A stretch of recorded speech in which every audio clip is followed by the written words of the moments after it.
ঢাকাই চলচ্চিত্রের জনপ্রিয় উল্লাসময় অভিনেত্রী দিলারা হানিফ পূর্ণিমা দীর্ঘদিন ধরে দর্শকদের হৃদয়ে জায়গা করে নিয়েছেন তার অভিনয় ও সৌন্দর্যের মাধ্যমে। একসময় নিয়মিত সিনেমায় কাজ করা এই অভিনেত্রীকে অনেকেই জাতীয় ক্রাশ বলেও অভিহিত করেন। সম্প্রতি একটি টেলিভিশন অনুষ্ঠানে অতিথি হিসেবে উপস্থিত হয়ে নিজের ব্যক্তিগত ভাবনা ও ক্যারিয়ার নিয়ে খোলামেলা কথা বলেন পূর্ণিমা। অনুষ্ঠানে তাকে প্রশ্ন করা হয় তাকে জাতীয় ক্রাশ বলা হলে তিনি কেমন অনুভব করেন। উত্তরে তিনি বলেন, অবশ্যই ভালো লাগে। এরপর সঞ্চালক জানতে চান, দর্শক যখন বলেন আমার বাবা আপনার ভক্ত ছিলেন, আমি ভক্ত, এমনকি আমার সন্তানও আপনার ভক্ত, এটা শুনে তার অনুভূতি কি হয়? পূর্ণিমা হাসি মুখে জানান, এমন ভালোবাসা তার কাছে আরো বেশি আনন্দের।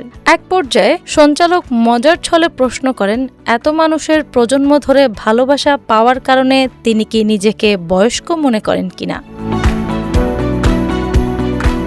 জবাবে পূর্ণিমা বলেন, অনেকেই তাকে নিয়ে এমন মন্তব্য করেন যে তিনি যেন দাদার ক্রাশ বা বাবার ক্রাশ। তবে তিনি এসব ইতিবাচকভাবেই গ্রহণ করেন এবং উপভোগ করেন বলে জানান। চলচ্চিত্র অঙ্গনে দীর্ঘদিন অনুপস্থিতি থাকার বিষয়ে নানা গুঞ্জন প্রসঙ্গে পূর্ণিমা বলেন, সামাজিক যোগাযোগ মাধ্যমে তিনি যে ছবিগুলো শেয়ার করেন তার বেশিরভাগই বিদেশে ভ্রমণের সময় তোলা। এ কারণেই অনেকে ভুলভাবে ধারণা করেন তিনি দেশে থাকেন না বা কাজ করছেন না।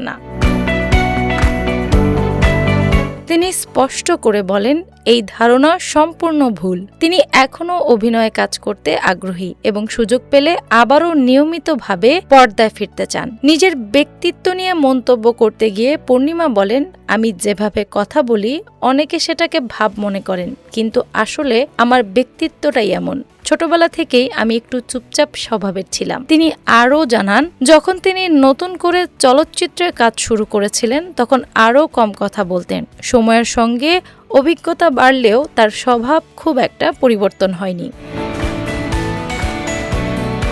উল্লেখ্য, পরিচালক জাকির হোসেন রাজু পরিচালিত এ জীবন তোমার আমার সিনেমার মাধ্যমে চলচ্চিত্রে অভিষেক ঘটে পূর্ণিমার। 1997 সালে মুক্তিপ্রাপ্ত এই সিনেমার সময় তিনি ছিলেন স্কুল ছাত্রী।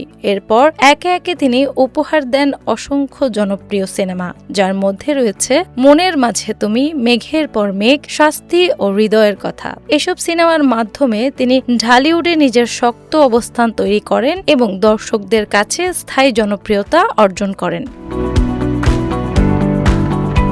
ডেস্ক রিপোর্ট, বাংলা বাজার পত্রিকা।